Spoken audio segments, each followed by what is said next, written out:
Hello, band directors. It is Dwayne Huff with Band Leadership Seminars, Band Leadership Online. I'm so excited today to come to you, especially in the situation we find ourselves in. I know I've been silent since all this began for the most part, but rather than just jumping in and sharing things or creating things that did not really matter or wouldn't serve you at this time, I wanted to make sure I had my footing about me so I could bring you something that would be of tremendous value. And I accidentally stumbled across an amazing resource that I had to share with you. Brief backstory. The gentleman who is with me right now, his name is Brent Vartstra, and he is the founder and creator of LearnJazzStandards.com. I invite you to go and check that out immediately, but stay with us because I reached out to Brent after engaging with some of his content. Many of you who know me and who are here watching this know me because of a 3-part video series that you picked up on at some point in the last 8 years. And it served you and it served your program. And many of you I've gone to see, we've worked with, you've got my online course, and I did the same thing when I stumbled across Brent. Here's how it happened. I was on the Louisiana Music Educators Association Facebook page, and one of the band directors said, "Hey guys, this is a great resource. You really need to check it out." So what did I do? I clicked through, I went to Brent's page, I looked through the material, I signed up for his initial program that I'll let him tell you about here in a little bit. And I dug in and I just loved how he was teaching, what he was saying, focusing on specifically, again, how to learn jazz standards. For many of you who don't know, you know me as a marching band leadership guy, but I grew up playing the saxophone, starting 11 years old at 10th grade. I was introduced to jazz band for the first time, fell in love with it, wasn't necessarily a fan of mainstream jazz, right? But I wanted to be for some reason. And so I started studying the greats and listening to all the greats that you would normally associate with an up-and-coming musician, and I fell in love with it. But it was always a challenge for me to get better at improvising. So when I stumbled across Brent's materials, man, I tell you what, like a breath of fresh air, like the light bulb went on, I said, man, I've got to share this with you guys and introduce you to Brent. So without further ado, Brent, thank you for being with me today, man. How are you? Doing really good. Thanks for having me, Dwayne. This is a blast. I'm really excited just to serve your audience today. I'd be excited just to talk to everybody about jazz, and helping their students learn jazz. That's awesome. I really appreciate you being here. And, I don't want to take away the spotlight from you. I hope I set you up very good there, but can you share with us a little bit, just kind of kick us off, give us your backstory, share with you where you came from, how this all evolved, and kind of where your focus is right now as it comes to teaching people how to play jazz, how to learn how to improvise, and all the things that you do.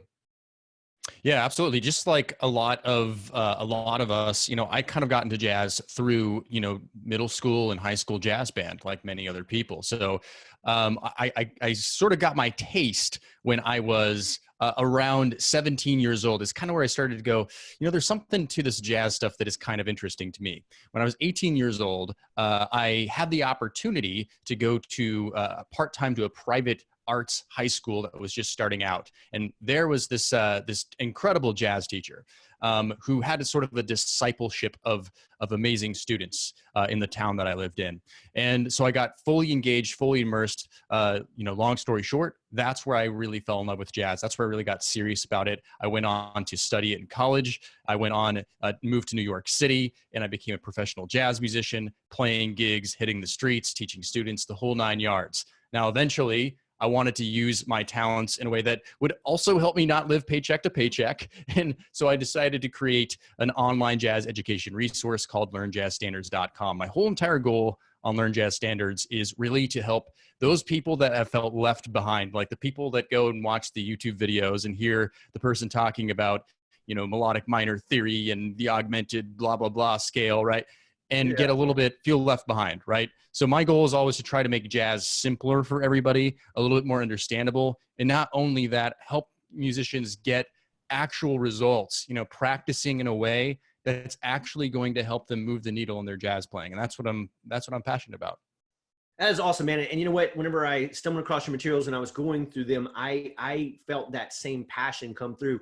And the way that you would describe some of the challenge, some of the situations that we find ourselves in as up-and-coming jazz musicians, the whole time I'm nodding my head going, yep, that's me. Yep, that's me. Yep, that's me. And I knew and I could feel that you really understood the plight that we all go through, whether we're beginning in jazz or even we've been playing for years and we just want to take it above that plateau, you know, and it's like, I'm like, this guy knows exactly what I'm thinking, what I'm feeling, and how to get me past that. Let me engage and learn more, you know?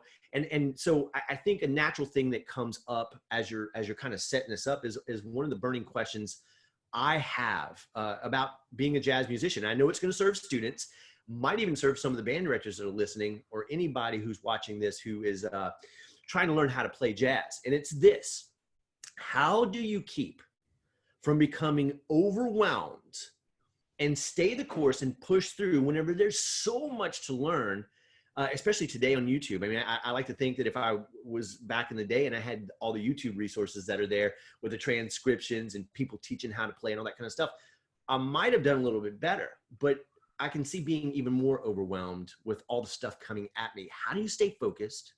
How do you keep from being overwhelmed? And how do you push through to actually see progress?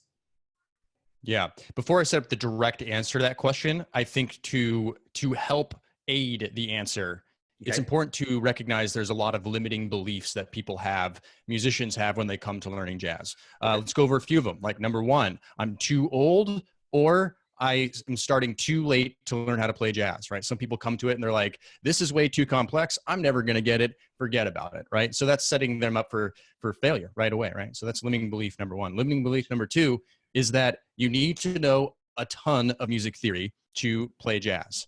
Now, that is completely false. You don't need to know a ton of music theory. You just need to know the basics. So already we're kind of seeing, if we can break down some of these limiting beliefs, it's not going to seem so complicated, but we'll get there. All right. Another limiting belief would be like, well, I have to have the best chops in the world, right? Because you hear these, you know, Charlie Parker and Dizzy Gillespie and all these people playing amazing, you know, lines, and you feel like, well, I'm never going to be able to do that. Like, I can't play like that. You don't have to play like that in order to be a great jazz improviser. So first of all, let's take away all that pressure and stress of having to be some amazing, immaculate musician or know everything about music that there is. You don't have to know everything. You just need to start with the basics. And, you know, the whole theme of my brand is learn jazz standards.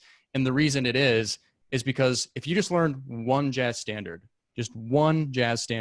and you take just the harmonic lessons in that jazz standard, you learn just a very basic improv concept over that jazz standard.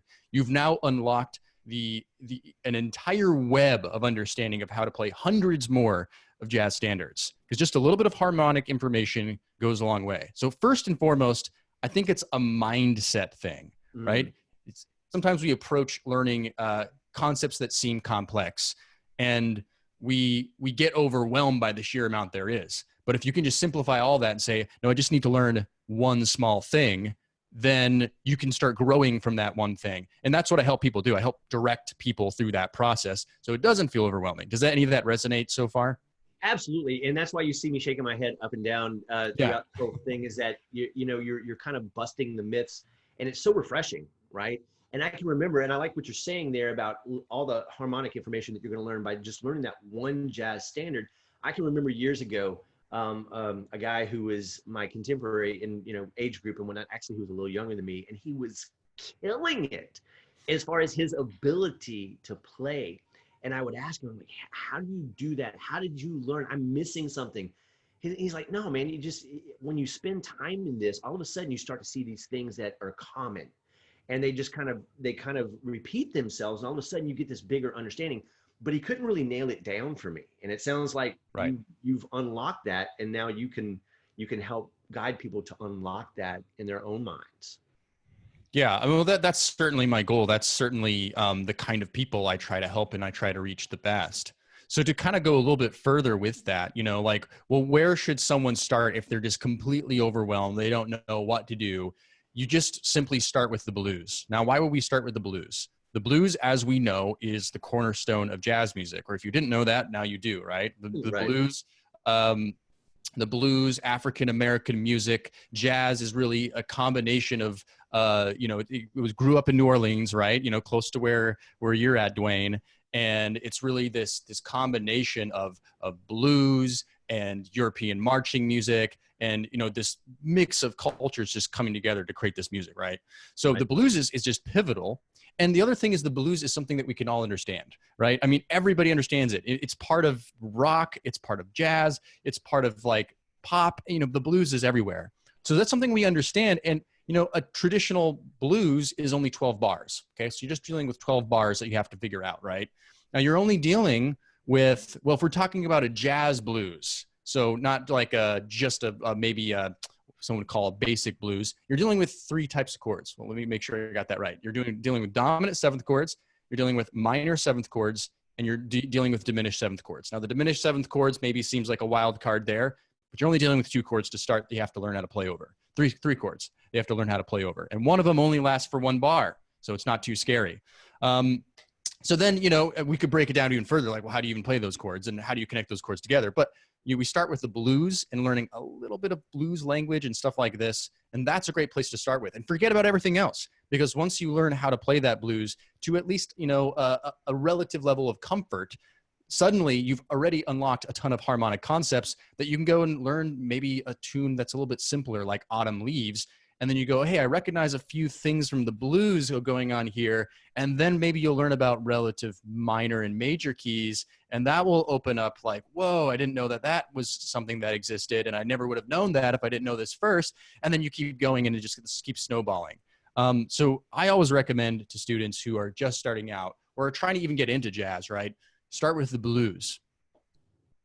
It's interesting you say that. My saxophone teacher, when I was in high school, when I wanted to learn how to improvise, that's exactly where he started me, Yeah. And I can't say, and here's the thing that brings up, and just watching the little bit of what I've already watched of your material, you do a very good job of connecting the dots for people mentally.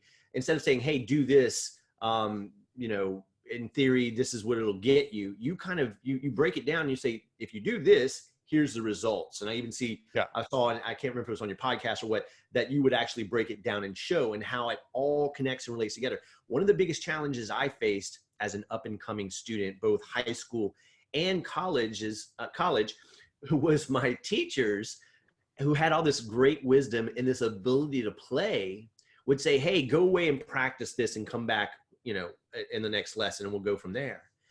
And shame on me, but it was like I needed more of a here's why. If you do this, this is how it connects. This is the way it connects. This is what it will get you. And for some reason, I was missing that. Maybe it was that I wasn't courageous enough to speak up and ask, hey, what does that mean? What does it look like? Why am I doing this? I think a lot of my teachers were just trying to say, hey, look, trust me, go do it, and you'll see the result. And I get a sense that you take it a little bit deeper than that and connect the dots better.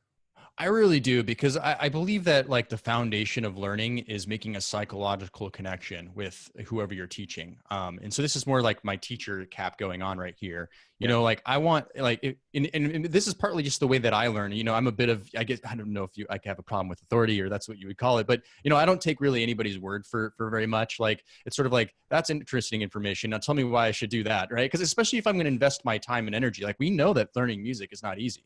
Like we know that, right? It's not an overnight success. It's not, an easy, quick win. It takes time, right? So if you're going to tell me to really dive in and, for example, learn a jazz solo by ear, like what? Why would I do that? That's crazy. Are you insane? That'll take me forever. That'll be so much effort. I'm going to have to confront some weaknesses I have, right? All these things are going to come up in my head. But if you explain to me, hey, this is why you're going to do it, and if you do this, it's going to lead to this. And once you get there, the transformation is going to be this. And that's going to open up this door for you to do this. That's the way that I like to teach, because I feel like that's the way I can convince someone to do something that I know 100% is going to affect their jazz playing. And, I believe that music is powerful. In return, will also affect the quality of their life.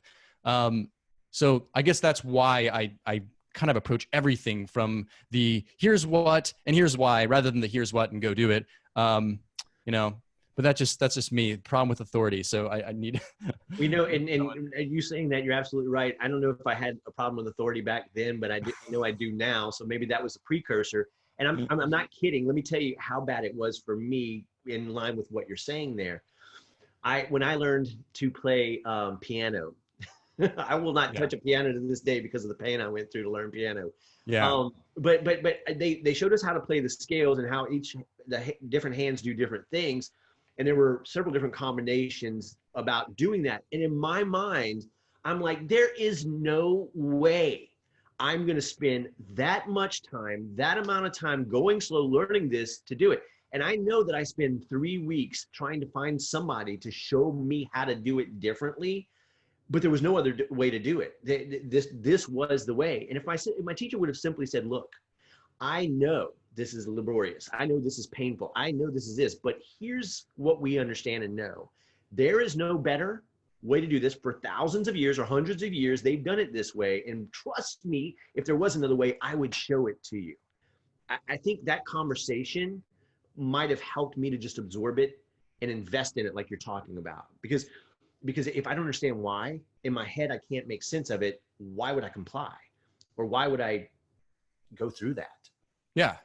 Yeah, absolutely. And the other side of that too is, and I'm not saying this was your experience with your teachers, but, if someone says to me, play scales with both hands, and just do that and do that, that's not a balanced diet, right? For becoming a better musician, right? So, I mean, the things, when I talk about jazz improvisation specifically, I always talk about technique. That's one thing you have to work on, right? Because if you can't actually execute how, like, actually playing stuff, then, you're going to be frustrated. You're going to be like, well, I might know how to play. I know the information, but I don't know how to play it. So you have to get your fingers moving in some sort of direction and challenging that. But you can't just only do that, right? Then you also have to focus on learning some repertoire, right? Because in the repertoire in jazz, that's how you're going to learn the music, is just by learning the repertoire. And guess what? It's fun too to learn songs, because then you can actually play something. And the other one is jazz language. So learning, music is a language. Jazz is a language. So if you want to learn how to play it, you have to learn how to speak it, maybe even write it. You have to learn how to imitate it. So if you're able to do that, right, and so those to me are the three things. And the fourth bonus one is creation, right? Because at the end of the day, we want to create music. And that's what's great about improv, is you get to create music. But that's more of a balanced diet too. So it's not just here's what to do and why you should do it. It's also like, and here's how it connects with other important parts of the musical diet that you need to be consuming in order to improve. Yeah, cool, man. Good stuff. And I have a lot of questions that I want to ask. We have a limited amount of time here. So what I did is I brought questions to my audience of band directors who are jazz directors. Nice. And kind of took a snapshot, and I came up with 3 key questions to ask you. But before I jump into those questions, if you're watching this and you're enjoying this, make sure you run over to Brent's website, learnjazzstandards.com. I got that right? Yes, you got it. Cool, man. And so let me dive into these questions, and then if it brings up anything else in your mind, we can elaborate on that. Sure. But here was one of the questions that came in from the band directors. What's the best way for kids to really learn how to swing? So in a lot of these situations, you have stage band, jazz band, where the kids are playing together as a group, and soloists evolve from that. And I know this with my own son, right? He's coming from 8th grade into 9th grade. He's gonna have a great jazz director, but he's still trying to make that transition of how to go from legit and square to swinging. What advice would you say? What's the best way to teach kids how to swing? Yeah. And that's a really great question, because teaching someone phrasing and feel is one of the harder, more like nuanced levels of teaching music. Because, for example, we know that the swing rhythm derives off of, triplets. Mm-hmm. And then, right, if you start, then here's the swing rhythm.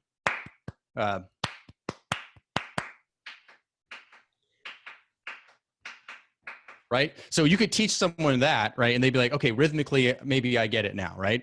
But then they're playing da da do da do da do da da, and that's not how you want to play, right? That's pretty unhip.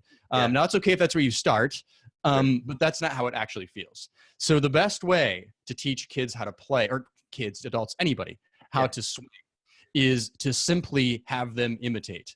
Now, this could be getting them to listen to a little phrase, a little lick of a soloist and learn off a recording. It could be learning a chorus of a solo. One I always suggest is a Miles Davis solo on Freddie Freeloader. So you can start getting an idea of how it feels to play like Miles Davis. You learn the notes one by one and you play along with him, and then you start locking in. Or it could be you yourself taking a lick or a musical idea and playing it, and having the student or the students playing it back with you. And so the more that you do that stuff, the more they start feeling it and understanding it. Now, of course, it goes without saying, you're not going to really ever get it if you don't actually listen to jazz music. So I know that's a problem with a lot of students, is they're not listening to jazz music. So that's one thing that you want to add in there. But I think imitating is the best way to get that swing feel down, because again, intellectually,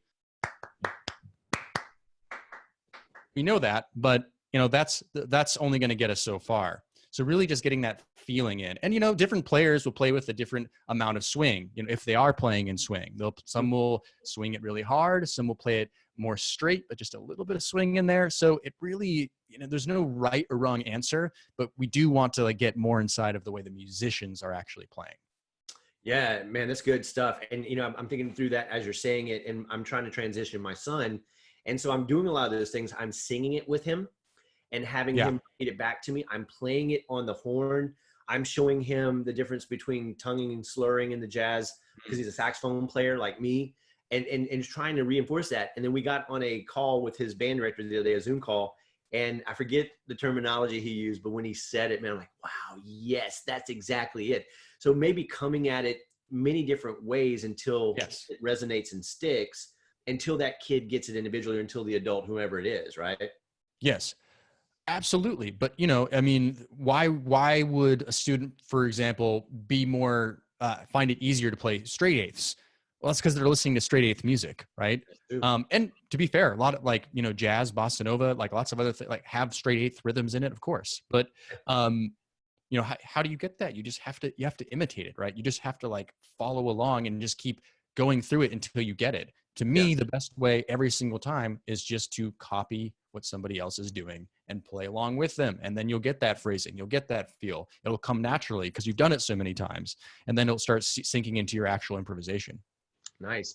And, from the spirit of listening, like I said earlier, I wasn't hip to the good stuff. And I didn't really like it at first because I didn't understand it. Yeah. The more and more I listened, and, one of the things later in school that I really picked up on was Latin jazz. If you call that. Paquito de Rivera, I spent hours shedding on him because I was playing in a band that wanted to play that. I had the fortune of playing in a Latino band, a 13-piece Latino band that played salsa, merengue, cumbia punta, all those tunes.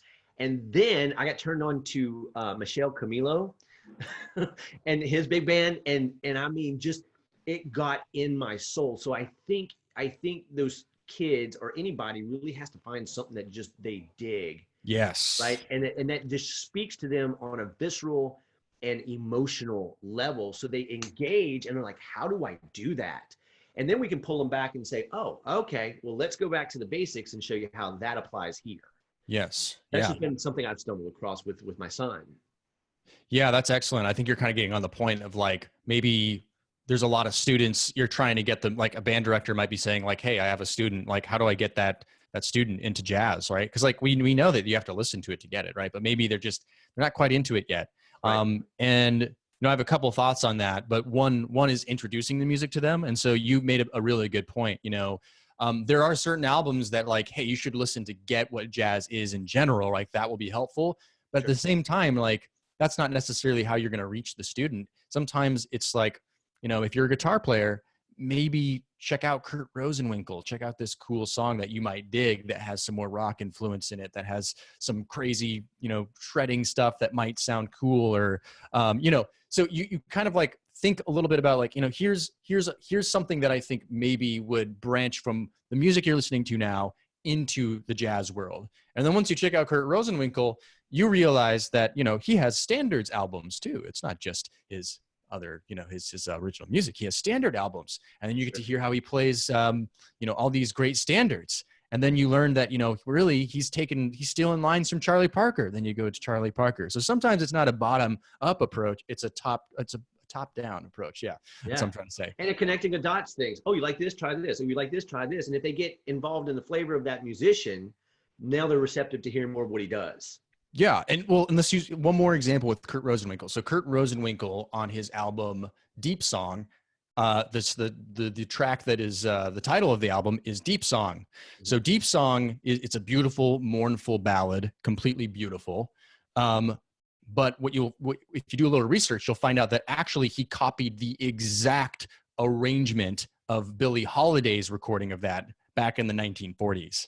So when you go, okay, well, he's copying Billie Holiday. You go back to Billie Holiday, you get to hear what that sounds like. Then maybe from Billie Holiday, you'll be like, well, that makes me curious. Let me check out some more of her stuff. And then maybe you'll go, oh, Lester Young, he's the saxophone player that always plays. And, I play saxophone. Let me check out that. And then all of a sudden you're opening up a whole nother world. That's one way to do it. So there's so many different avenues, right? But these are just some ideas to get people thinking. No, good stuff, man. It's fun to talk through these things because it kind of feeds off of each other, because you had that experience, I've had this experience, and we're just trying to reach the kids and get them to understand how awesome this music is. And when they finally get indoctrinated, or if they finally catch a whiff of it and they get into it, it just changes everything for them, right? Yeah. And that's one angle. If you don't mind, I'll take one other angle. So one is like actually introducing music, but I don't know about you, but and you kind of alluded to it maybe, but I didn't really I was interested in jazz, cause I always liked virtuosic music. That was my thing. I liked prog rock. That's what I was into, right. When I was in high school, I was all about prog rock. I was in a prog rock band. I mean, we were listening to Dream Theater and Rush and all this. I mean, it was fun. It was great. Sure. But so I liked kind of more technical music. So I heard jazz and I was, hey, that's pretty interesting. These guys can really play their instruments. And I had a very limited view of what good was back then. Good was only you can shred and do crazy stuff. Now it's completely different. But that being said, the way that I kind of got into jazz was from exposure, just from being hey, you're in the jazz band and this is a great opportunity, jazz band, right? To help kids, you can now play this line or this lick, or I just learned how to play this scale or this idea. And all of a sudden something just clicks. You start going oh, that's cool, man. I want to be able to do that a little bit better. Mm-hmm. And then, you might learn how to play one tune and then you're hey, that's pretty cool. And then you go, oh, I heard this cool solo. And even though I'm not super into listening jazz, that's kind of cool. And someone told me to learn that. So I'll learn that. And then that's the thing about the jazz bug. It'll hook you and you won't know what happened. All of a sudden, just one day you'll wake up and you'll go to your instrument and you'll be listening to John Coltrane and going, I will become like John Coltrane. And you become, obsessed. And then you lock yourself in a practice room for 8 hours a day. And then it's all over downhill from there. But, that's how, for me, just learning a little bit led to a little bit more. Absolutely, man. And you said something there important, that jazz bug bites you and it becomes such a therapy for kids that they don't even realize, for people, in the stressful times we live in, or the stress that they go through in their lives, or jazz, I was never, if in hindsight, if I had to go and do it all over again, and maybe you can speak to this, because you talked about earlier, you have to have the chops and you have to have the technique. I was, opposed in a major way to legit or classic music. I didn't like it.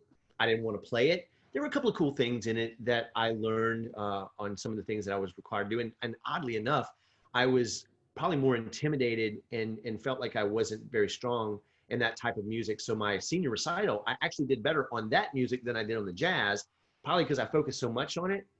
And I remember my teacher, my professor, telling me in college, look, man, just learn how to play it so you can say you do, and then just play jazz, But if I'd have gone back knowing what I know now, I'd have said, you know what? No, this is what I love. This is why I'm investing in this. This is why I'm studying with you.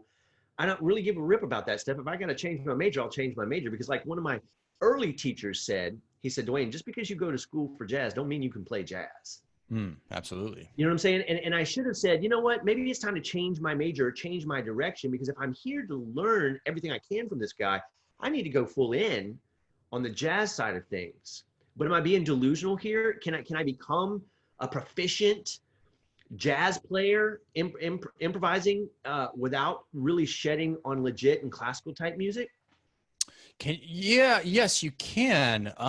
Absolutely. I will say a little something. I don't think you have to go all in, like at all. Like, and everybody has different goals. A lot of people in my audience, they're hobbyist musicians, and they're listening to my podcast on their drive home from work. And when they Yeah, get home, they're like, "Sweet, I'm gonna, practice for 30 minutes on that one thing that he just was talking about." And then, they go to, and that's their therapy for the day. And then they go to sure. bed and they go back to work and they listen to my podcast again. And Yeah, and that's a beautiful place to be. That most people in my audience, in my courses, all that stuff, man, jazz is something that just gives them joy. And they don't necessarily, they're not too serious about it, right? Like they're not going to school for it. They sure. just want to have fun with it. So you don't have to go all in to become a great jazz improviser, or at least a proficient jazz improviser. And Sure. do you have to learn classical music? I don't think so, just because I've only studied very little bit of classical music.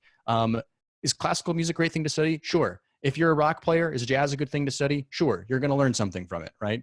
But do you have to learn it to learn jazz? I don't think so. That's my initial reaction. And well, that's what my gut told me. And so that brings up another question.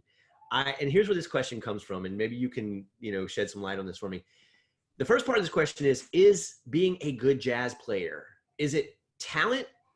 Is it work? Is it technique? And here's why I asked this question, because I had a great saxophone teacher on the college level. And that's why I went to study with him. He's a legend. And I love the way he plays. And I think he minimizes how good he is, right?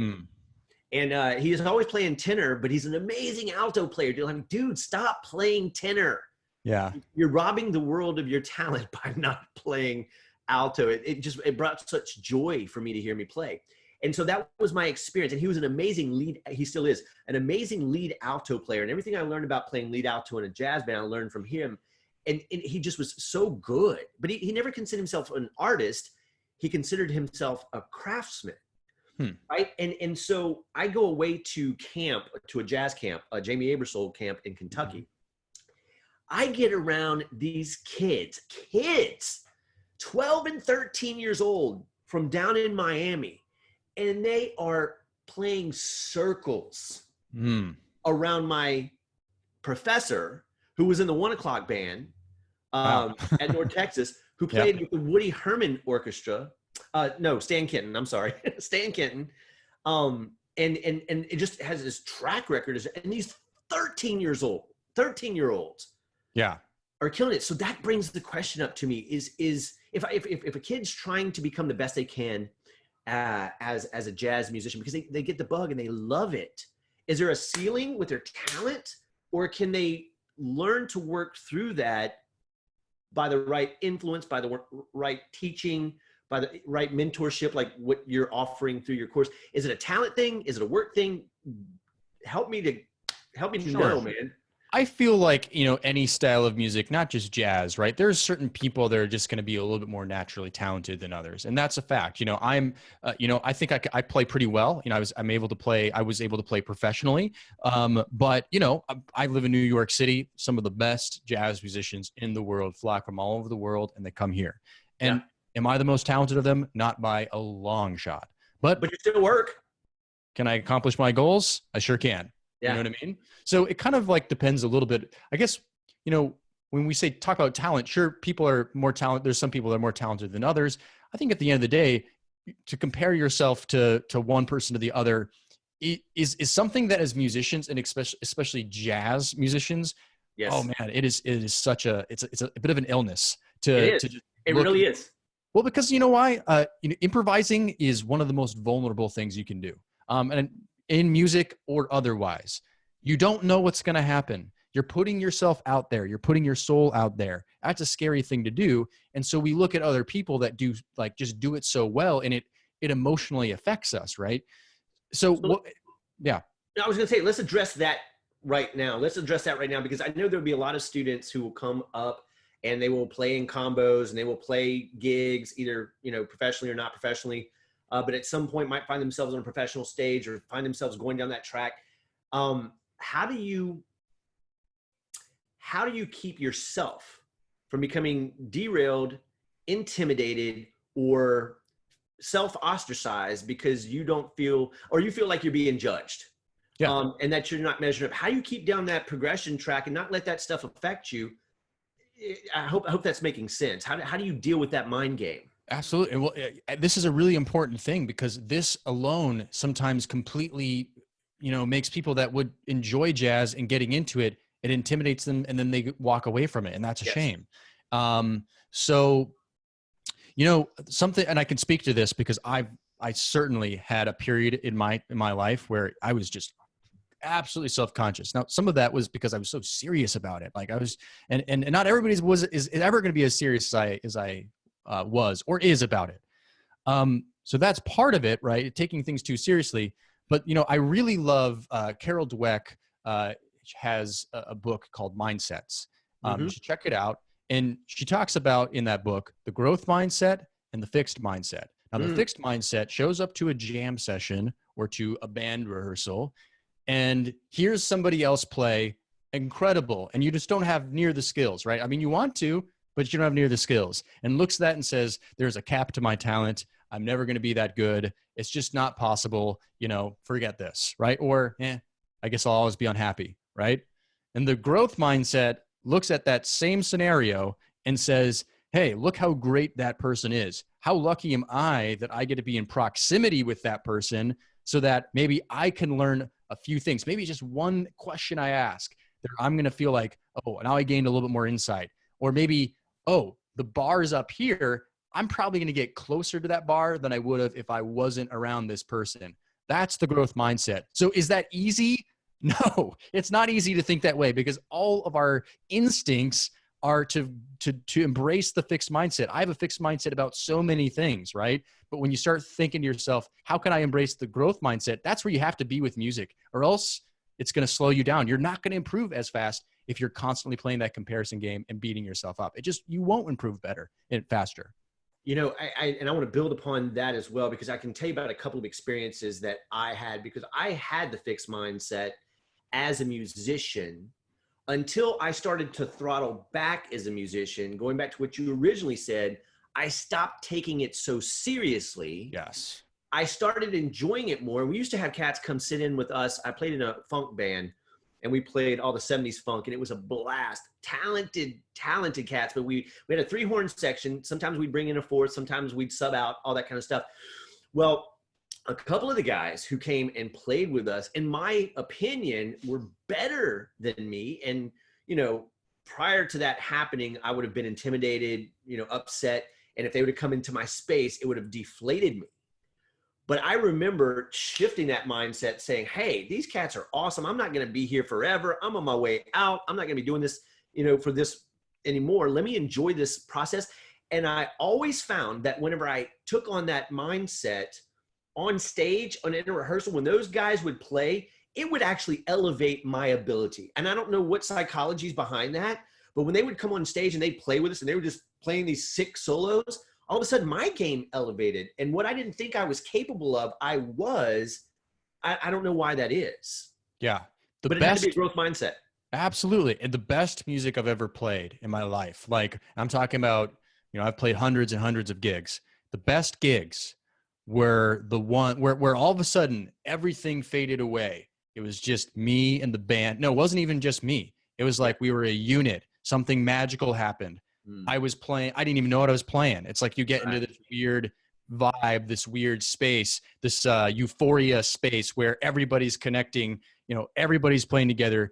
You're exceeding what you thought you could do personally, and everything just comes together. When that happens, there's no self-consciousness. There's no ego involved. As soon as you let the ego step in, which it's hard not to let it step in, that's when it deflates you. That's when it will ruin the music for you and possibly ruin the music for other people. So absolutely, right? If you can let go, oh man, it feels so great. Well, and here's what I'll interject, at kind of a mixed brand here of, this is awesome conversation, but I want to speak to my leaders here for a second. And I want to speak to my band directors for a second who are developing leaders. This is one of the most important things that we need to teach leaders, is that everybody is probably going to adapt. What was it? A fixed mindset? Fixed mindset. Yeah. But we're called as leaders to have a growth mindset. And it means that when everybody else is vibing out, when they're self-conscious, when they're judging each other, when they're all doing that, it's our roles as leaders to, number one, say, no, I'm going to have a growth mindset. I'm going to set that example, but then I'm going to perpetuate that growth mindset amongst my jazz band. So every time, and I love this about jazz band, is that if they have a good culture, and most of the times I find they do, is that whenever they're playing solos during rehearsal, or when they're playing solos during a concert, the culture is that people clap for them, right? And I think the leaders in the band need to perpetuate that if it's not there, and then they need to take it into the rest of their program and be that bright light that says, you know what, we're all learning here. We're all growing together. That was awesome. Hey, you know, let me help you do this better. But that growth mindset says a rising tide raises all ships, and that performance can go up, not just in the jazz band, but in any organization or any ensemble, right? And I think you just hit the nail on the head. And I think everybody should check out that book, that we need to teach our leaders and our jazz band members, as they're learning this improvisation thing, how to adopt that growth mindset and realize that when they're stumped, or when they're intimidated, or when they shy away, or they're tempted to quit, it's simply a mindset shift. Yeah, no, I agree. And I think you hit the nail on the head. And, you know, this is not a exact science by any means, but it's just a way to illustrate a point. I do think that excelling and being a better musician is 50% actual skill and 50% mindset. It really is. You know, everything is being controlled by the mind. We gave a few examples here. So, you know, we do work a lot on our skills, and we have to, or else we don't have that 50%. But if we're not working on our mindset, oh, you know, it's good. It's, you know, and that seems like, well, that's not music. No, it is music, right? It is music. It is music. Music is all here and here. That's where it all is. And if you want to express yourself, you got to exercise both. Yeah. And, you know, it's not only mindset from a growth mindset perspective, it's mind from a how I think and see musically, because that's why we have the pianos. They're musical typewriters, and maybe guitars are as well. But we have to be able to think technique until it becomes second nature and it's muscle memory. And we have to be able to visualize. And I keep trying to tell my son that, dude, if you'll just understand the principles. I learned back in high school how to memorize the sharps and flats and what key they indicated. And I learned a very simple way one time how to do it. I'm trying to teach my son that, and he's resisting me on that. I'm like, dude, it is a mindset thing. And if you can't get your mind right, you'll never understand how to do this and how to play this, right? So I think that's a great thing. Bring us back to what the resource is. Who's the author, and what's the book? Yeah, it's Carol Dweck, and the book is called, I think is it Mindsets or Mindset? I think it's just Mindset. Carol Dweck. Find it on Amazon, right? Absolutely. Yeah. I'll try to link to it below this video. Cool. Can I move on to the other two questions? I'm loving this. I don't want to monopolize your time. And no. This is awesome, but I want to move on to a couple more band director questions, since they're going to be watching this. And they want to know how to help their students. The next one is, what's the most effective way to teach improvisation techniques in your view? Now, I know you've talked about a couple of ways to approach it with blues and stuff like that, but speaking specifically to teaching improvisation techniques. Yes. What are your thoughts on that? Well, I mean, when it comes down to it, every single time I'm going to say learning stuff by ear. Now, that sounds intimidating to a lot of people, but I guarantee that if you do things this way, if you teach your students this way, they are going to learn and grow so much faster in the long run, even if it's a little bit challenging at first. I'm not saying that you can't learn scales to help. And the way I like to think about scales are pitch collections. I mean, lots of times we go to scales, like us educators and students, we go to scales to get the right answers. And patterns. Yes, the patterns in scales, right? I mean, this is the answer of what to play over this chord or this chord or this chord. So, for example, if a student came up to me and said, "Hey, Brent, what scales do I play over a dominant seventh chord, or how do I improvise over a dominant seventh chord?" Right? Well, the question I'm going to ask is, well, what chord comes before it and what chord comes after it, right? So I can't just say play the Mixolydian mode over top of the dominant seventh chord, because technically that might not be the best option. And then even when we think about scales, sometimes it's easy to think about as a linear pattern rather than a mapping out of the note choices available to us. So let me talk about the side of well, I'll talk more about that in one second, but let me start with the learning by ear. One of the best ways I think you can teach jazz improvisation is sit the class down or sit your student down one-on-one and play a line, right? And say, let's play that back. Here's the first note, do, They play the note do do do da do do da do do da dee da do do da dee da do do da dee do da do do da dee do da. Now you just learned how to play a really great pickup line into a blues, and then dwee da ba ba dwee do dwee da da do da dwee do. Right. So call and response stuff. Now all of a sudden, I guarantee you, if they learned that little line by ear, they are going to remember it. They are totally going to remember it. And the next time they go to solo over a blues or whatever it's going to be, they're not going to just start playing up the pentatonic scale like everybody does. They're going to play do do do dee da dwee da do do do dwee do. That's what they're going to play, right? So that is part of the musical diet. Okay. Teach them lines by ear. The other side is the more what I call note mapping. Now, we talked a little bit about scales and how we go to that first. We don't go to that first. We go to chord tones first, right? So we need to understand, right? We need to get the kids to understand that to play a major seventh chord, the formula is a root, third, fifth, seventh. Can you play that? Do, you know, like do, do, do, do, right? Can you play a dominant seventh chord, right? Root, third, fifth, flat seventh. Can you play a minor seventh chord? Can you play a half diminished chord? Can you play a fully diminished chord, right? So once we just understand those basics there, right? Everybody understands that. Everybody can arpeggiate that. If you're a piano player, guitar player, you know some kind of voicing over that. Great. Now you can look at every single chord on a jazz standard and you can play up the arpeggio of one and down the arpeggio of the next one using what we call voice leading. So if you're an educator, you know what voice leading is. We're just simply connecting from one chord to the next chord with the nearest note from in the chord tone of the next chord, right? I call these chord tone maps. So we start with chord tones because automatically that's how you're going to actually hear the changes come out in your solo. So if you can map out those chord tones and to connect them together with voice leading, that's the starting point. Then we move to guide tones. What are guide tones? Guide tones are the thirds and the sevenths of every single chord, right? So we already had root, third, fifth, seventh. Well, now let's take out the root and the fifth, and we have the thirds and the sevenths. Why are those important? Because those are the notes that change from one quality of the chord to the next, if you look at it, right?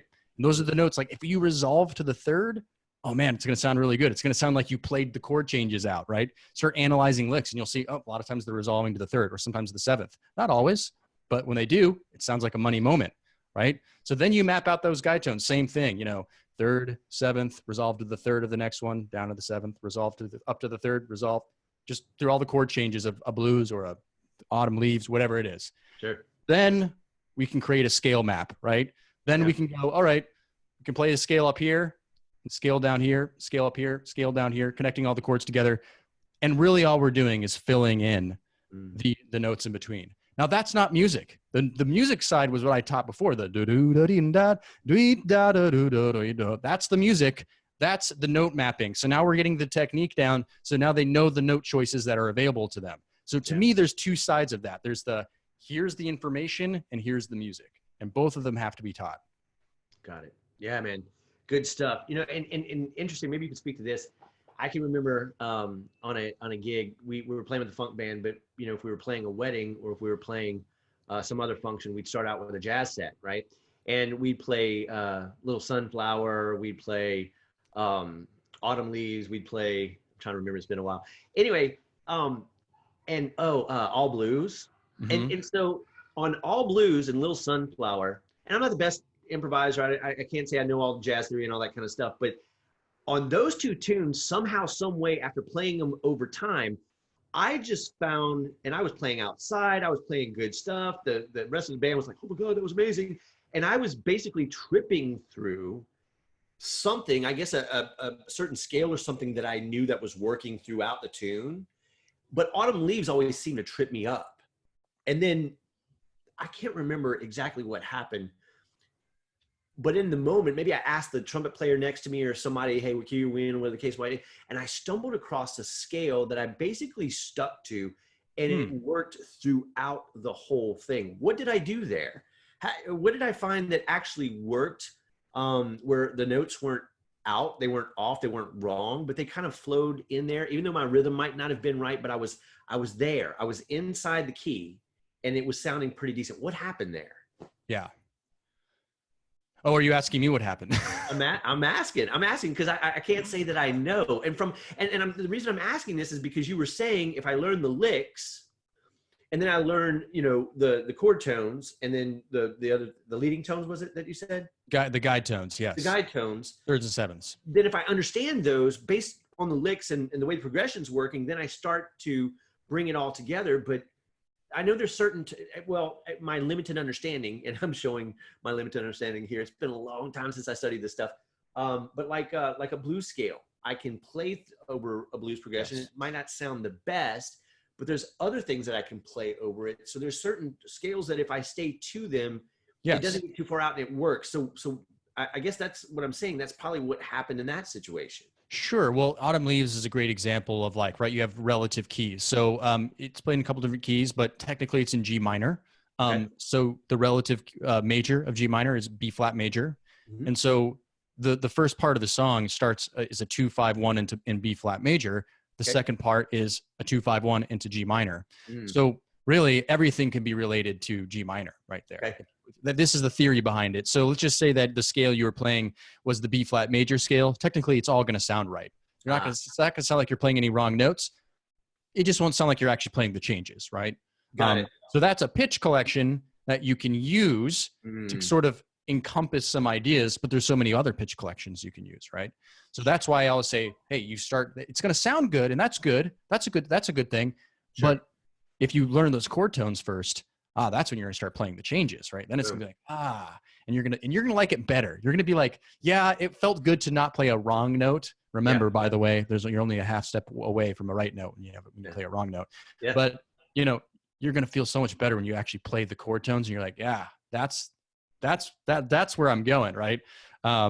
I think that's probably what happened for you. No, that's good. And a couple of things about that. My saxophone teacher back in college said the way that he learned how to play as well as he did is he started out playing the head, and just playing it straight. And then he would chromatically go as he improvised. Like you said, they're only a half step away from the right note, right? And that's how he trickled through until he learned and got better, and then later developed an understanding. And that's probably where I found myself, was finding comfortable notes that worked, and then accidentally stumbling across those half step off or specific chord tones that were, like an ultra dominant and stuff like that. Cause I have a few licks, probably a mix of those things haphazardly, but it's so important that taking that haphazard into something that actually makes sense, which is what I was saying. I didn't know what I was doing, but you're saying, well, if you'd have just done this, now you'd have been intentional about it. It would have sounded better.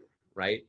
Sure, absolutely. You sort of something you said there made me like think of the other another great improv trick to help your students with. So I mentioned before, right, that the three things for being a great jazz improviser, right? You need some technique, you need repertoire, you need jazz language. So we just so far talked about two of those: technique, and that was all the note mapping, right? Sure. That's one bag of resources. We talked about the language, but we're missing the repertoire still. So if you're learning a blues, you might learn a blues head, right? Like what's one? Tenor Madness. That's Tenor Madness. So you learn a blues head. Now guess what you can do? That blues head, it's already a solo. So what you can start doing is going, all right, so I know this blues head. So how can I just use that melody to start creating my own solo? Right? You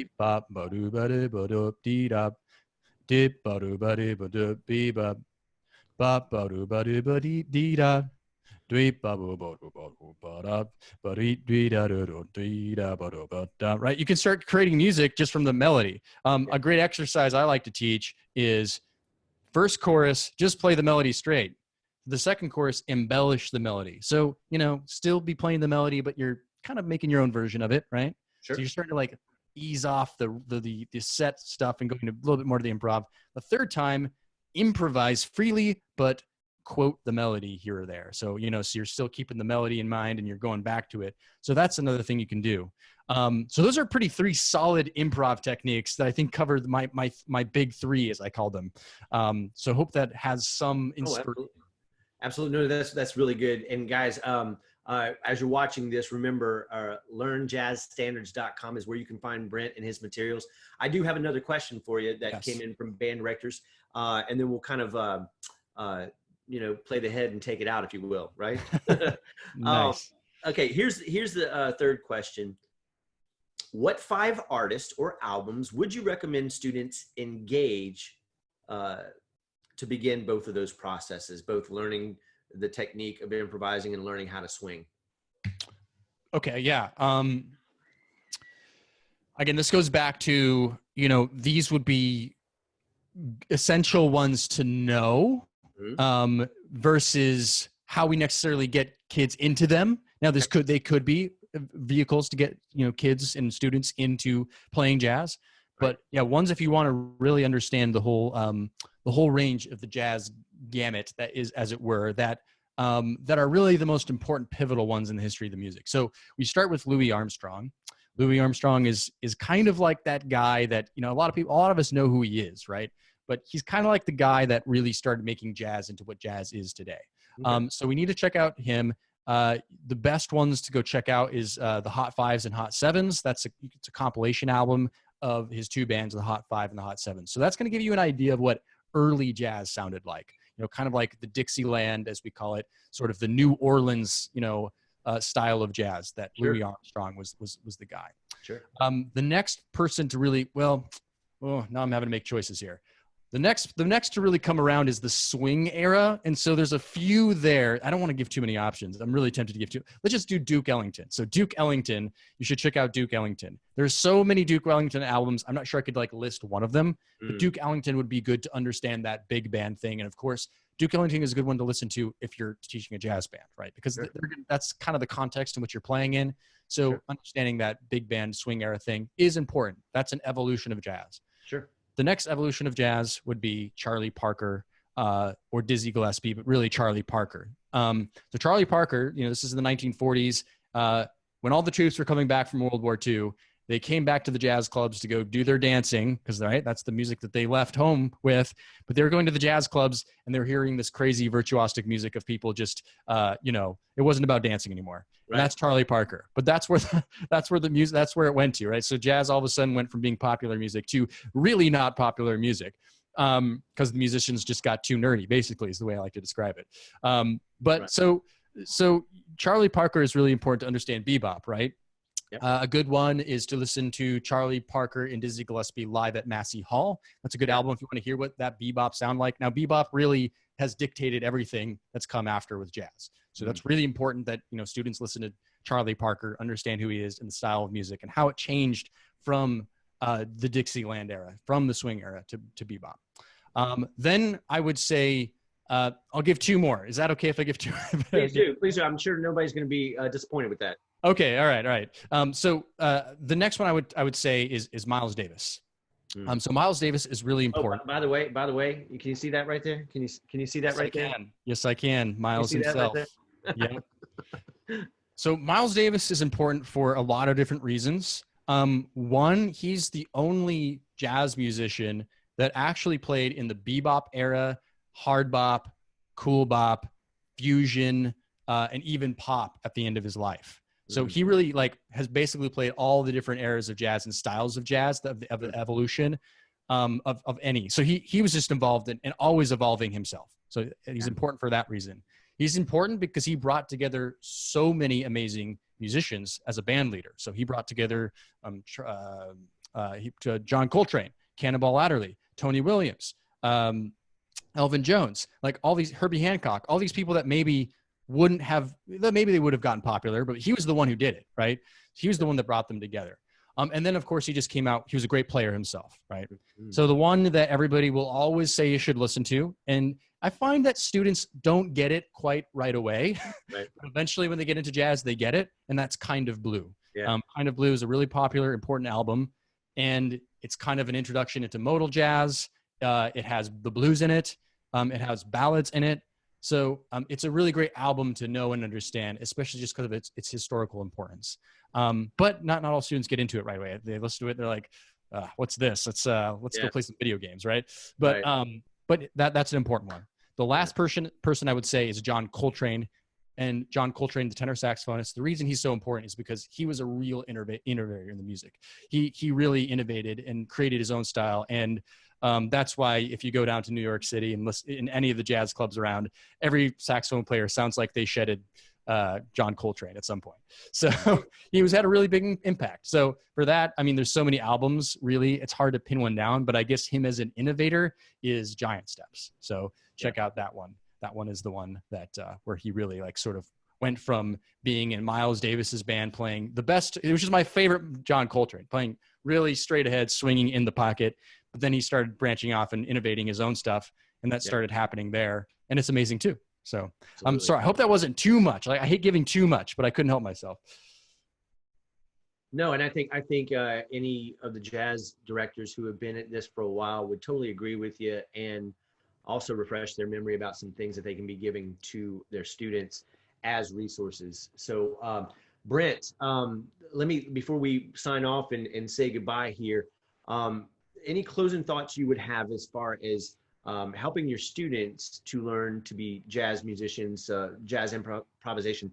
And then after that, just share with us some of the resources that you have that can serve the students and or the band directors in becoming better jazz improvisers. Yeah. Well, just to kind of sum up a lot of the things we talked about, because there was a lot in our conversation today, you know, jazz doesn't have to be so difficult. You don't have to learn everything, and our students don't have to learn everything all at once. I mean, you can just start a student with the blues. If you want to teach them how to improvise, utilize those 3 concepts I talked about. Maybe just start with one. Maybe all of them is too overwhelming. Just start with one and dig into that. Try to, you know, spur some motivation for the students by introducing some artists that you think they'll like first before maybe going to some of the ones that we just talked about, so they can understand how interesting this music can be. And, you know, over and above everything else, help them learn some stuff by ear through imitating. If you can do that, I guarantee that's how they're going to get hooked onto it. They're going to be like, cool, I can play that lick now. That's awesome. It's more than a scale. Scales are great, but it's even more than a scale. So I think if you can latch onto some of those things, it's really going to be helpful. As far as resources, Learn Jazz Standards, my podcast is Learn Jazz Standards Podcast. You can find that wherever you listen to podcasts. LearnJazzStandards.com is there. We literally have thousands of blog posts where you can learn stuff and get resources. My YouTube channel, tons of videos, even backing tracks for students if they want some help. One thing, if you don't mind me sharing, Dwayne, this is a book I wrote called Jazz Improvisation Made Simple. I've made it as cheap as possible on Amazon because I don't really want to make money off it. I just want to get it to people. So if you just look up on Amazon, Jazz Improvisation Made Simple, this is a really good way, I think, for beginners or even teachers to get an idea of like sort of my philosophy on teaching jazz, and really a lot of things that we talked about today. It could be a helpful resource as well. Excellent. Excellent. And I will say this from experience, Brent has some great resources that you should dive into and check out. When you go to your website, there is a free 3-part series. Remind me, that one's called. Yeah, so I have a few of those, and that one is called Accelerate Your Jazz Skills. It's just a free email mini course. I do like offer the ability, if you'd like, to get involved in my big practicing course, 30 Steps to Better Jazz Playing, at the end, but you'll find plenty of value just going through that mini course as well. I would highly encourage the band directors who are watching this, and even the students, to jump in there as well, because it's a great resource. You do a great job of teaching. Thanks. And I really appreciate you taking your time out of your busy schedule. I know you guys are locked down like we are, but I know you're still out there cranking, trying to serve and help. And I'm honored to have you here doing this interview. So I appreciate you. Thanks for having me, Dwayne. I've had a blast talking to you, and I really appreciate it. All right, everybody, learnjazzstandards.com. Go check out Brent, support him. Check out that book, man. What a great resource to make things simple. And he's there to serve and help, and engage him to help you and your students become better at jazz improvisation, and helping you help them become jazz enthusiasts, zealots, and people who just want to perpetuate the idiom, right? All right, guys, have a great day. And thanks, Brent. We'll talk again soon. Bye-bye.